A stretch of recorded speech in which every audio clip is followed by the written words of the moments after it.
Hello guys, welcome back to my channel. Welcome to finance market. Welcome to another video. दोस्तों, इस video के अंदर हम लोग देखेंगे कि भारत के अंदर एफडीआई यानी फॉरेन डायरेक्ट इन्वेस्टमेंट से रिलेटेड कुछ भारत सरकार ने कुछ इसके ऊपर कुछ इसमें इसके रूल्स में कुछ अमेंडमेंट किया है।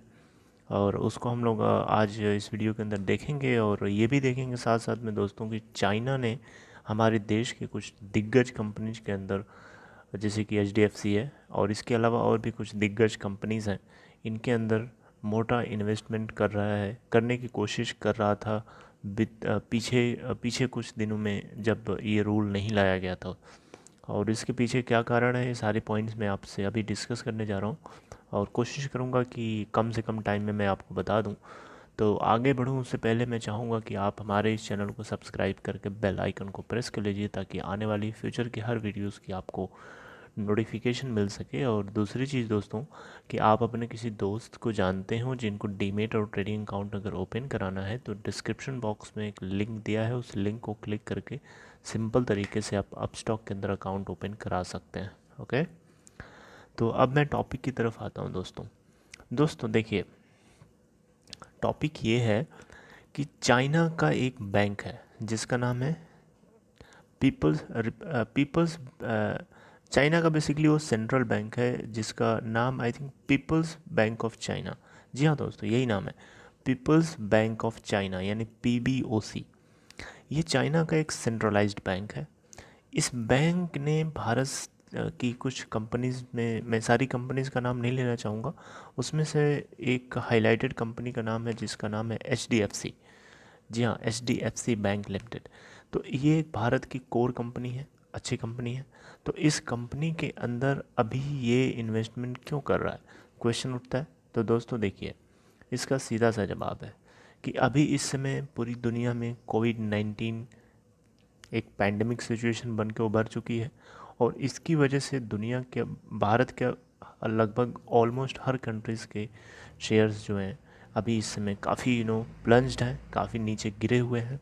और इसी समय चाइना ने फ़ायदा उठाने की सोचा है कि इन दिग्गज कंपनीज़ में अभी वो बाई कर लेगा, तो आने वाले कुछ टाइम में इन कंपनीज़ की ग्रोथ वैसे भी होनी है क्योंकि ये अच्छी कंपनी है।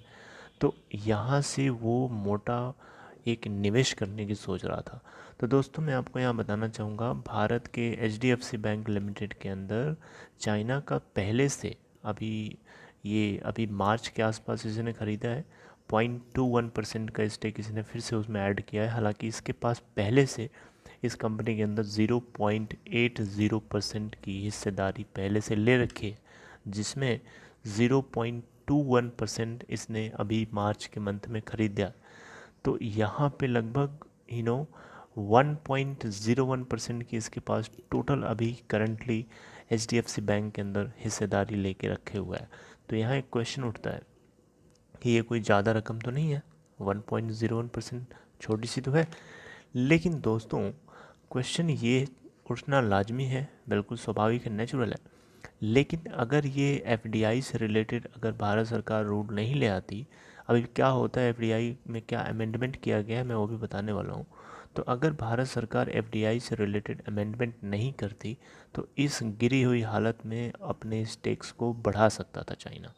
ठीक है, और अगर बढ़ा लेता तो हमारे देश की कोर कंपनीज को हथियाने के बराबर की बात हो जाती।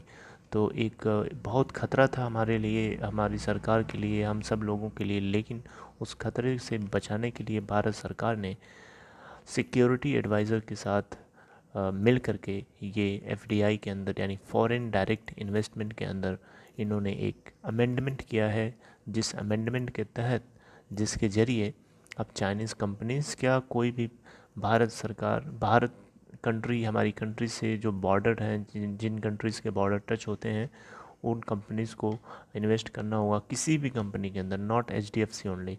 किसी भी कंपनी के अंदर अगर उनको इन्वेस्ट करना होगा तो भारत सरकार से अप्रूवल लेनी पड़ेगी, उसके बिना वो नहीं कर सकते। हालांकि ये चीज़ पहले नहीं थी, जिसकी वजह से चाइना इसका फ़ायदा उठाते हुए 0.21% की स्टेक और इसने बाई कर लिया था एचडीएफसी के अंदर। ठीक है, आई होप आपको मेरी पॉइंट समझ में आ रहा है। तो दोस्तों, इसको डिटेल के लिए मैं आपको ये आर्टिकल है, देखिए, तो आप यहाँ देख सकते हैं, People's bank of China has raised its stake in India's top mortgage lender Housing Development Finance Corporation Limited to 1.01% from earlier 0.8, पहले इसकी 0.80% थी, उसमें 0.21% की एडिंग करी। और टोटल अगर मैं बात करूं तो यहाँ पे HDFC लिमिटेड के अंदर इसका जो टोटल इक्विटी शेयर्स हैं 1.75 करोड़ इक्विटी शेयर्स हैं HDFC लिमिटेड के अंदर। अब यहाँ पे चाइना के अलावा फॉरेन इन्वेस्टमेंट में और भी कंट्रीज़ आती हैं, जैसे कि सिंगापुर का 3.2% है स्टेक, है ना। तो अब यहाँ क्वेश्चन करेंगे कि सिंगापुर के पास तो 3.2% है और चाइना के पास तो ऑलमोस्ट 1.01% है, तो इसमें सिंगापुर के लिए तो ज़्यादा खतरा है। चाइना से इतना ज़्यादा खतरा क्यों है? चाइना के पास तो 1.21% है, बहुत कम है 3.2 से। तो देखिए, चाइना ने ये बाई कब करी है ये मैटर करता है। अभी इस समय पैंडमिक सिचुएशन में हमारी कंपनीज, हमारे देश के कारोबार रुके हुए हैं, लॉकडाउन की सिचुएशन है, तो इस केस में हमारी कंपनीज के शेयर्स नीचे गिरे हुए हैं। तो इस समय बाई क्यों कर रहा है? इस समय हम लोगों को हम लोग we are facing a lot of problems in this problematic situation. Singapore के पास 3.2% की स्टेक है, इसका मतलब ये नहीं कि सिंगापुर ने अभी अभी बाई किया है। लॉकडाउन की वजह से जो इकोनॉमिक क्राइसिस आई है, इस दौरान इसने बाई नहीं करा है, ठीक है। तो इस दौरान ये बाई करना एक तरीके से सेंध लगाने के बराबर ही हुआ ना, आप बताइए। तो यहाँ पे अच्छा, HDFC लिमिटेड का खुद की हिस्सेदारी की मैं बात करूँ तो 19.43% के पास है, उसके पास उसकी अपनी हिस्सेदारी है। And 52.7% in HDFC asset management company, और इस तरीके से है। तो दोस्तों यहाँ पे FDI के अंदर रूल यही किया गया है दोस्तों, चेंज यही किया गया है कि फॉरेन डायरेक्ट इन्वेस्टमेंट इंडिया से जितने कंट्रीज़ जो जिनके बॉर्डर लगते हैं, उन कंपनीज़ को अगर भारत की किसी भी कोर कंपनी के अंदर, किसी भी कंपनी के अंदर अगर इन्वेस्ट करना है तो उनको भारत सरकार से परमिशन, अप्रूवल, परमिशन नहीं अप्रूवल चाहिए उस चीज़ का पूरा प्रॉपरली। एक डॉक्यूमेंट है, उस डॉक्यूमेंट को आई थिंक NOC कुछ बोलते हैं, तो वो बनवाना पड़ेगा, अदरवाइज़ वो उसमें स्टेक नहीं ले सकते। अब यहाँ पे चाइना ने इस चीज़ को, जब चाइना को ये बात पता चली तो यहाँ पे चाइना की जो एम्बेसी है, जैसे फॉरेन जो अफेयर्स होते हैं, तो बेसिकली यहाँ पे चाइना की गवर्नमेंट की तरफ से एक इस चीज़ की कड़ी एक तरीके से इसका मतलब इसको इन्होंने मतलब ऐसे समझिए कि इसको इन्होंने ये बताया है कि वर्ल्ड ट्रेड, जो WTO है, वर्ल्ड ट्रेड ऑर्गेनाइजेशन, इसके रूल के खिलाफ है, यानी इसके अगेंस्ट है भारत सरकार का ये इस तरीके का प्रपोजल। तो इस तरीके का प्रपोजल हमारी कंट्री सिर्फ अकेले नहीं है, ये चाइना हर कंट्रीज़ के साथ ऐसा कर रहा था। ऑस्ट्रेलिया के साथ भी ऐसा करने की कोशिश करी, क्योंकि ऑलमोस्ट लॉकडाउन से हर कंट्रीज़ के स्टॉक नीचे गिरे हुए हैं, इकोनॉमिक क्राइसिस है, एक एक डिप्रेशन की सिचुएशन है ना। तो रिसेशन भी नहीं है दोस्तों, डिप्रेशन की सिचुएशन है। और इस सिचुएशन में चाइना अगर किसी कंट्री के अंदर बाई करेगा तो कोई कंट्री क्यों चाहेगा?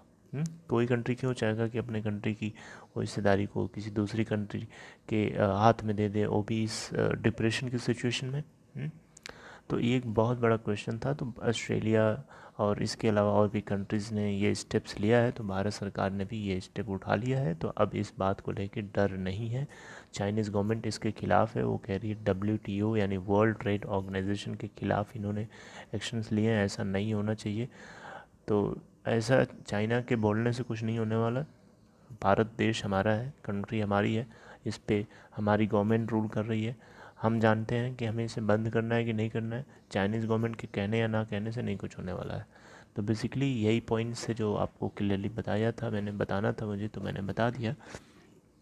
तो बस यही है दोस्तों, आई होप आपको ये कंटेंट अच्छा लगा हो। ये अच्छी खबर है, गुड न्यूज़ है हम सब लोगों के लिए। कम से कम हमारी कंपनी सेफ़ रहेंगी तो सही है, वरना ऐसे ड्रैगन के हाथ में अगर ये कंपनी चली जाएगी तो फिर आप देख रहे हैं चाइना की चाइनीज़ वायरस, जिसको कोरोना वायरस कोविड-19 है, जिसकी वजह से पूरी दुनिया के अंदर डिप्रेशन की सिचुएशन क्रिएट हो चुकी है और ये सिचुएशन बढ़ती जा रही है, कम नहीं हो रही है। और इसके बावजूद भी चाइना अगर इस तरीके की हरकत करने की कोशिश करेगा तो किसी को नहीं बर्दाश्त होगा। ऑलमोस्ट हर जगह से चाइना के दरवाजे लगभग बंद होते हुए नज़र आ रहे हैं, हर एंगल से बंद होते हुए नज़र आ रहे हैं धीरे धीरे। ठीक है, तो आप ये मान के चलिए कि आपको अपनी जगह से सावधान रहना है। तो बेसिकली ये एक ऐसे ही टॉपिक था जो मुझे लगा कि एक इम्पॉर्टेंट पॉइंट है, आपको पता होना चाहिए अगर आप स्टॉक मार्केट से जुड़े हुए हैं तो, क्योंकि बहुत ज़रूरी पॉइंट है। और तो आपको अच्छा, अगर ये वीडियो अच्छी लगी तो आप इसको लाइक करिए दोस्तों, और चैनल को सब्सक्राइब करके बेल आइकन को प्रेस कर लीजिए। और दूसरी चीज़ दोस्तों ये है कि आप अपने किसी दोस्त को ये वीडियो शेयर कर सकते हैं जिनको डीमेट और ट्रेडिंग अकाउंट ओपन कराना है। डिस्क्रिप्शन बॉक्स में एक लिंक दिया है, उस लिंक को क्लिक करें, सिंपल तरीके से आप स्टॉक में अकाउंट ओपन करा सकते हैं। चलिए नेक्स्ट वीडियो में मिलते हैं, तब तक गुड बाय।